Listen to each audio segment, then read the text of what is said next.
નમસ્કાર, હું આમ આદમી પાર્ટીમાંથી મનોજ સોરઠિયા.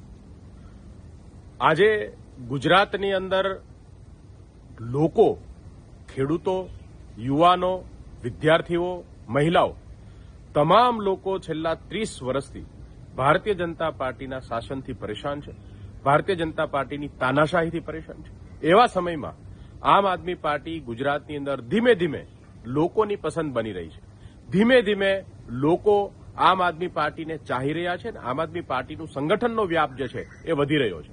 ગત સ્થાનિક સ્વરાજની ચૂંટણીમાં પણ 500થી વધારે ઉમેદવારો આમ આદમી પાર્ટીના ચૂંટાયા અને ગુજરાતના ઇતિહાસમાં પહેલીવાર એવું બન્યું છે કે કોઈ ત્રીજો પક્ષ, જેને ભાજપ અને કોંગ્રેસ સિવાયનો ત્રીજો પક્ષ ગુજરાતમાં સફળ થયો હોય અને આટલા મોટા પ્રમાણમાં 6000થી વધારે ઉમેદવારો કોઈ ચૂંટણીની અંદર ઉતર્યા હોય. આ તમામ ઘટનાઓ આજે ભારતીય જનતા પાર્ટી માટે સૌથી મોટી પરેશાનીનું કારણ છે. એમને પરેશાની એ નથી કે ગુજરાતના લોકોને સુવિધાઓ નથી મળતી, એમની પરેશાની એ નથી કે ગુજરાતની અંદર ખેડૂતોને ડીઝલ નથી મળતું, મોંઘવારી વધી છે, લોકો પરેશાન છે, નીટના પેપર લીક થાય છે. આ એમને બિલકુલ પરેશાની નથી. એમને પરેશાની છે કે સામે પક્ષે કોઈ બોલવાવાળો વ્યક્તિ ન હોવો જોઈએ. આજે ખેડૂતો આંદોલન કરી રહ્યા છે, એમના ખેતરની અંદર વીજ લાઇનની પરમિશન વગર જબરજસ્તી નાખવાનું કામ થઈ રહ્યું છે. ત્યારે ગુજરાતની અંદર એક અવાજ જે ભાજપની સામે છે, ભાજપને વારંવાર ચેલેન્જ આપ્યો છે અને ભાજપના કુશાસનની સામે સવાલ ઉપાડવાનું કામ કર્યું છે. એવી આમ આદમી પાર્ટીને ખતમ કરવાનું વારંવાર ષડયંત્ર ભારતીય જનતા પાર્ટીએ રચ્યું છે. ચૂંટણી પહેલા પણ આમ આદમી પાર્ટીના કાર્યકર્તાઓ, નેતાઓને જેલમાં નાખવા, એફઆરઆઈઓ કરવી, ખોટા કેસો કરી અને એમના મોરલ તોડવાની કોશિશ વારંવાર થઈ છે અને ચૂંટણી પછી પણ આ સિલસિલો આજે પણ ચાલુ છે.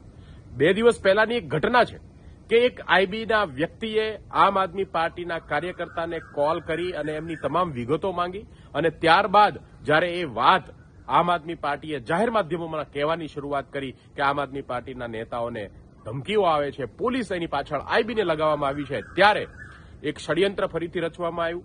આમ આદમી પાર્ટીના નેતા કે જેમણે આઈબી અધિકારી સાથે ફોન કરી અને એમને પૂછપરછ કરી કે કોણ છો તમે, શા માટે ફોન કરો છો, શા માટે પૂછો છો, એ વ્યક્તિને બાતમીદાર બનાવી અને આમ આદમી પાર્ટીના વડોદરાના શહેર પ્રમુખ અશોક ઓઝાને પણ ફ્રેમ કરવાનું કામ થયું છે.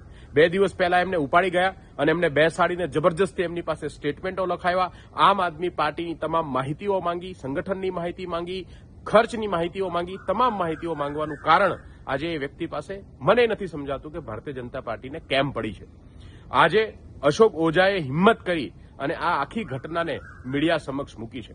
એમણે કીધું છે કે આ વ્યક્તિ જેણે ફોન કરાયો હતો, જેણે ફોન કર્યો છે, એ વ્યક્તિ સાથે એમના કશું લેવા દેવા નથી. એક ખોટો આરોપ એમની ઉપર લગાવવામાં આવ્યો છે કે ફોન અશોક ઓઝાએ કરવામાં આવ્યો છે. આ વાત અશોકભાઈએ પોતે પણ જાહેર માધ્યમોની અંદર કહી છે.